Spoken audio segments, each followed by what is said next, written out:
Christmas morning, 1961, 3:15 a.m. A woman lies dead in her home in Fredericksburg, Texas. She'd been at a family party just hours earlier, laughing, drinking, celebrating the holidays with her powerful brother. By dawn, she was gone. No autopsy was performed. No investigation was conducted. Her body was embalmed that same day, Christmas Day, and buried the next morning. The official cause of death? Brain hemorrhage. But here's what makes this story different.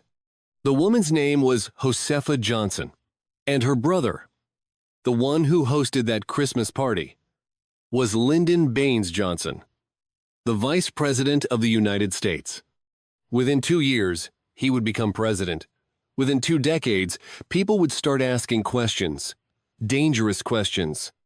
Did the Vice President of the United States have his own sister murdered? This is that story. In 1961, Lyndon Johnson was one of the most powerful men in America. He'd clawed his way from poverty in rural Texas to the second highest office in the land. He was ruthless, calculating, and, according to some, capable of anything. His younger sister Josefa was his opposite. Wild, reckless, alcoholic, and according to the rumors, she knew too much. What you're about to hear involves allegations of murder, conspiracy, and a cover-up that reached the highest levels of American power. Some of it is proven fact, some of it is speculation, and some of it, well, you'll have to decide for yourself. But by the end of this video, you'll understand why this question has haunted researchers for over 60 years. Let's start at the beginning. To understand this story, you need to understand the man at its center.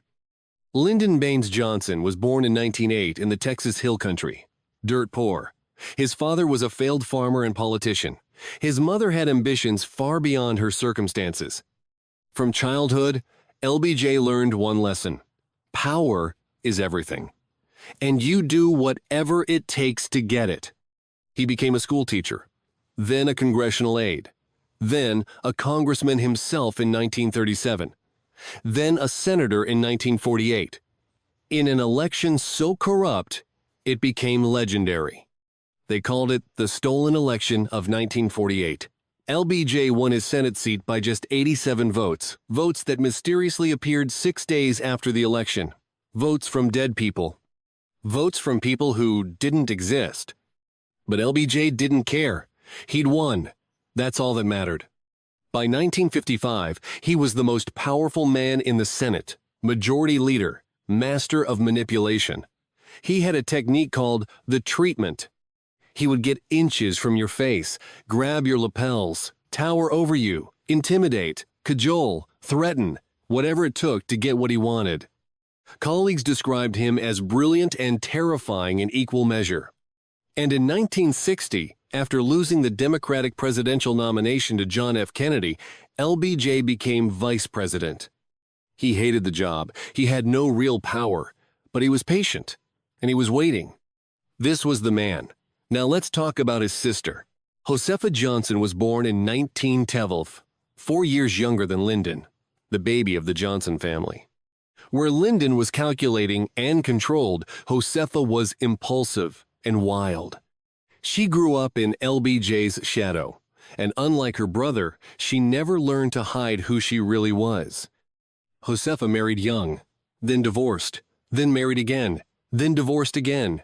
In the conservative world of 1950s Texas politics, this was scandalous. She drank heavily. She had affairs. She worked at what some described as a private club in Austin. A polite way of saying something else entirely. But despite all this, Josefa was useful to her brother. In 1948, during that infamous stolen election, Josefa worked on LBJ's campaign. She knew the players. She knew the secrets.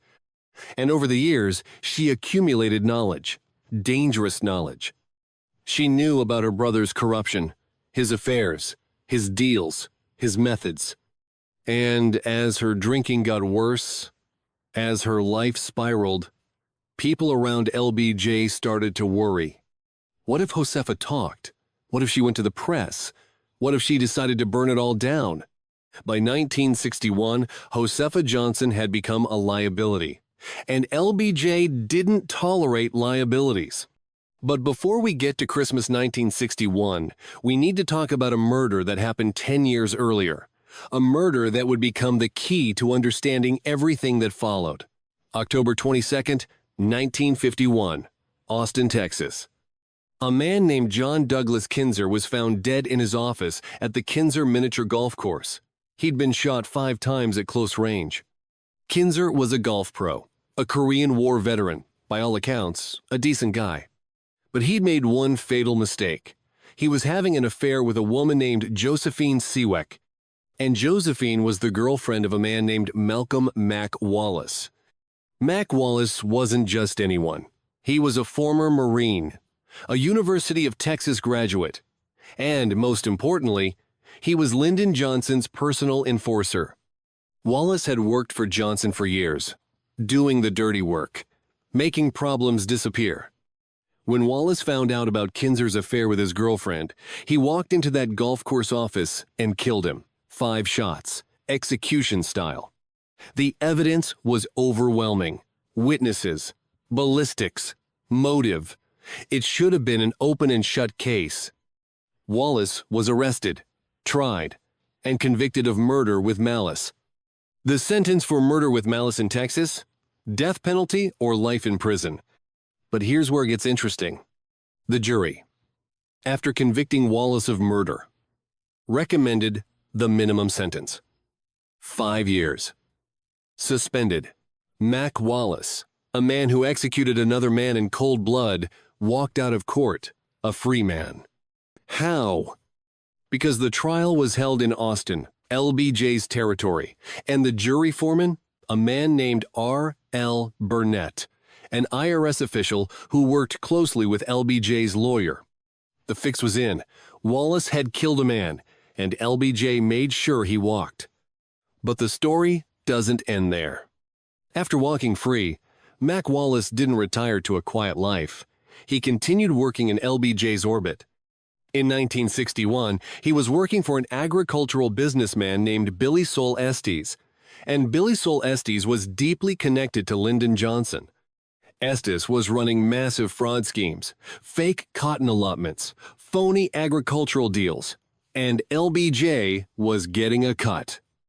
But the scheme was starting to unravel. Federal investigators were asking questions, and people connected to Estes were starting to talk.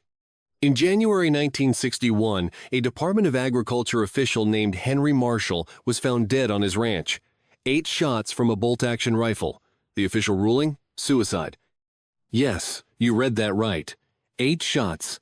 Suicide. In May 1962, an accountant working for Estes named Harold Orr was found dead. Carbon monoxide poisoning, ruled suicide. In June 1962, another accountant named Howard Pratt was found dead. Also carbon monoxide, also suicide. 3 men connected to the Billy Sol Estes investigation, all dead within 18 months, all ruled suicides. And according to later allegations, Mac Wallace was present at the scene of at least one of these deaths. A pattern was forming. People who knew too much about LBJ's activities had a habit of dying. And in December 1961, right in the middle of this wave of suspicious deaths, another person died. LBJ's own sister, Josefa. December 24th, 1961, Christmas Eve. Vice President Lyndon Johnson was hosting a party at his ranch in Stonewall, Texas, the LBJ Ranch, his seat of power, his kingdom. It was a gathering of family and close associates, food, drinks, holiday cheer. Josefa Johnson was there. At 49 years old, she was showing the effects of years of heavy drinking, multiple hospitalizations, a string of failed relationships. But she was still Lyndon's sister, and she was there for Christmas. The party went late into the night. According to records, Josefa left the ranch at 11:45 p.m. on Christmas Eve. She was driven back to her home in Fredericksburg, about 16 miles away. Fredericksburg was a small German town in the Texas Hill Country. Quiet, safe, the kind of place where everyone knew everyone. Josefa arrived home just before midnight, alone. Within hours, she would be dead. At 3:15 in the morning on December 25th, Christmas Day, someone found Josefa Johnson dead in her home. The official story says she died of a cerebral hemorrhage, a brain bleed, a medical event that can happen suddenly and without warning.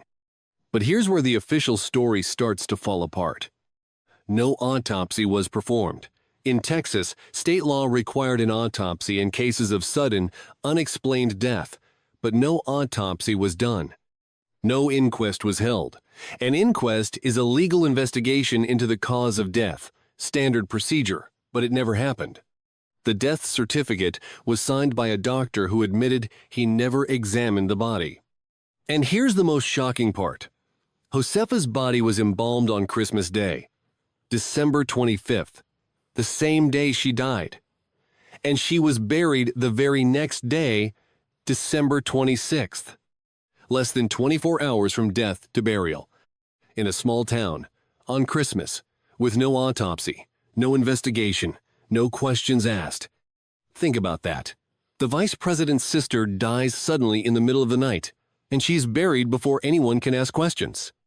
Either this was the fastest, most efficient funeral in Texas history, or someone was in a hurry. So who arranged the quick burial? Who made sure there was no autopsy? The records don't say explicitly, but we know this. Lyndon Johnson had enormous power in Texas. He had judges, sheriffs, doctors, all in his pocket. A phone call from the vice president's office would have been enough. Handle this quietly. The family wants privacy. It's Christmas. Don't make a fuss. And in 1961 Texas, when LBJ asked for something, you did it. No questions asked. The local authorities went along with it. The doctor signed the death certificate without examining the body. The funeral home embalmed her immediately. The burial happened before sunrise on the 26th. By the time anyone outside the family even knew Josefa had died, she was already in the ground. There was a brief mention in the local newspaper. Josefa Johnson, sister of Vice President Lyndon Johnson, died December 25th of natural causes. And that was it. No follow-up, no investigation, no questions from the press. The story disappeared. For over 20 years, Josefa Johnson's death was just a footnote, a sad story about an alcoholic woman who died young. But then, in 1984, something changed. Someone came forward with a shocking claim. And that claim would reopen questions about that Christmas morning in 1961. In 1984, a lawyer named Douglas Caddy received a letter. The letter was from a man in prison, a man named Billy Sol Estes. You remember Estes, the agricultural fraudster, the man Mac Wallace worked for, the man connected to LBJ's corruption schemes. By 1984, Estes was serving time in federal prison for fraud. He'd lost everything, his money, his freedom, his reputation. And he was angry at the people who'd used him, angry at the people who'd betrayed him. So he started talking. In his letter to Douglas Caddy, Billy Sol Estes made an extraordinary claim. He said that Lyndon Johnson had been involved in multiple murders, and he named names. According to Estes, Mac Wallace was LBJ's personal hitman, and Wallace had killed at least 7 people on Johnson's orders.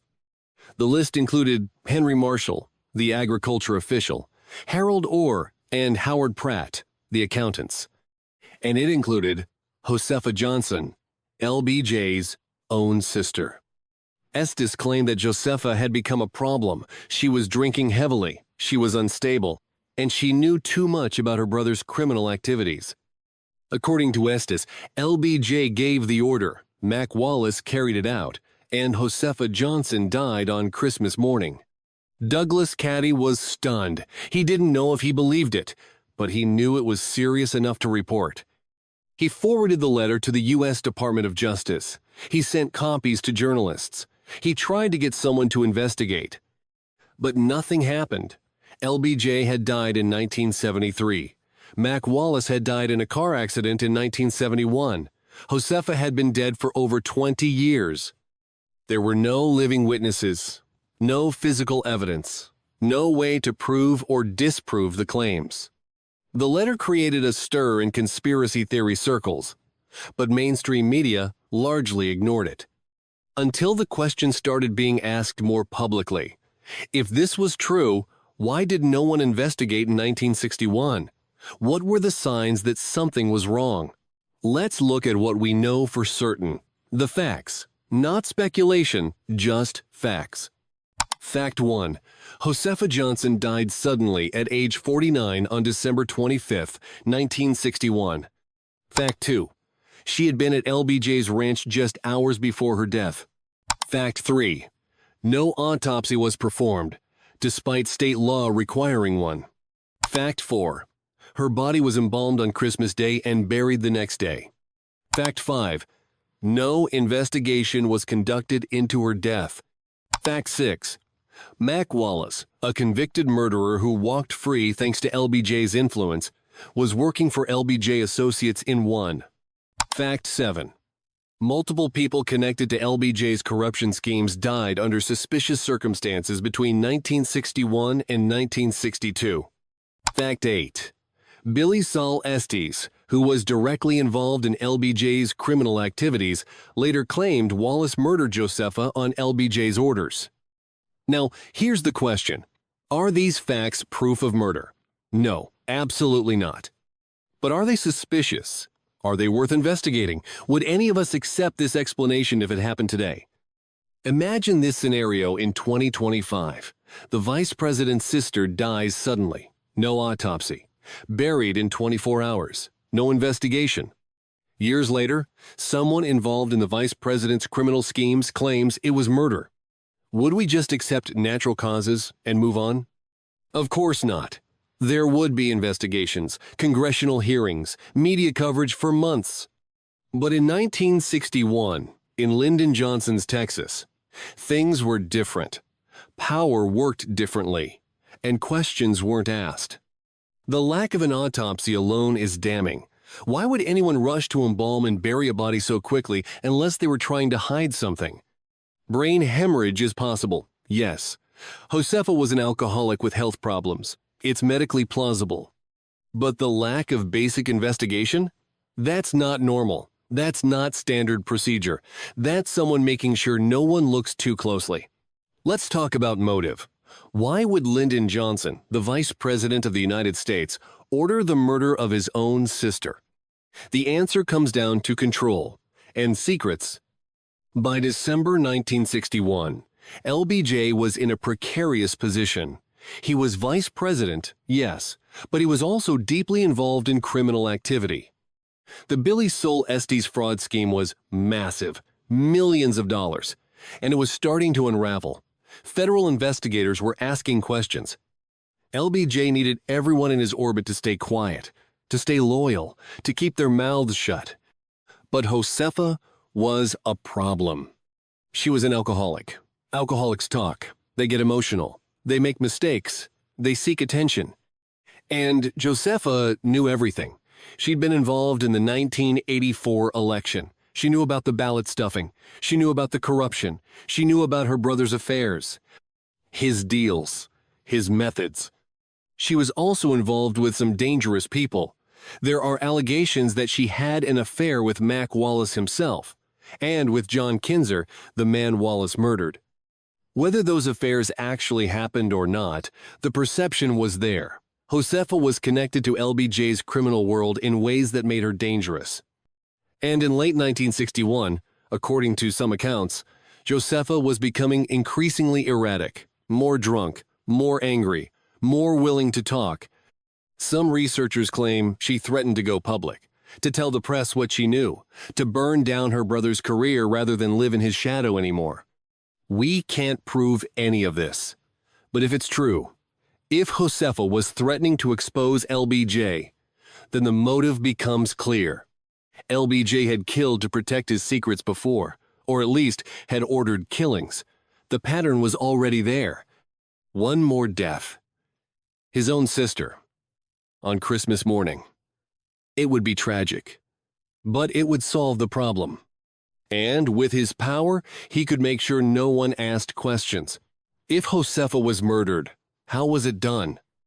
The official cause of death was cerebral hemorrhage, a brain bleed. But here's the disturbing truth. There are ways to induce a brain hemorrhage that look natural. A violent blow to the head can cause bleeding in the brain. If done correctly, it might not leave obvious external injuries, especially if no one looks too closely. Certain poisons can cause symptoms that mimic stroke or hemorrhage. In 1961, toxicology testing was limited. If no autopsy was performed, no one would ever know. Or it could have been exactly what it looked like, a medical event, natural causes. But the lack of investigation makes it impossible to know. Here's the scenario conspiracy theorists propose. Mac Wallace, or someone working for LBJ, was sent to Josefa's home after she left the party. Either they confronted her, or they waited until she was asleep. They killed her, staged it to look like natural causes, made sure there would be no autopsy. One phone call from LBJ's office to the right people, and the cover-up was complete. Josefa would be buried before dawn on the 26th, and no one would ever ask questions. Is this what happened? We don't know. We can't know. But it's certainly possible, and the way the death was handled makes it look like someone didn't want anyone looking too closely. So, did Lyndon Johnson murder his own sister? Here's what we know for certain. Josefa Johnson died under circumstances that would never be accepted today. No autopsy, no investigation, rushed burial, and years later, credible allegations that it was murder. LBJ was a man capable of ruthless action. He stole elections. He intimidated opponents. He protected a convicted murderer. He operated in a world where power was everything, and people who threatened that power had a habit of dying. Whether he crossed the ultimate line and ordered his own sister's death, we may never know. The evidence has been buried, literally and figuratively, for over 60 years. But the questions remain, and they should remain. Because this story isn't just about one woman's death on Christmas morning. It's about power, and what people will do to keep it. It's about a system so corrupt that a vice president could potentially have his own sister killed and face no consequences. It's about the truth being hidden, questions not being asked, and justice never being served. Josefa Johnson died on December 25, 1961. She was 49 years old. She was buried the next day, and the truth was buried with her. What do you think happened that Christmas morning? Was it natural causes, or was it something darker? Leave your thoughts in the comments. And if you found this story compelling, subscribe for more investigations into the dark corners of political history. Because the truth matters, even 60 years later. Especially 60 years later.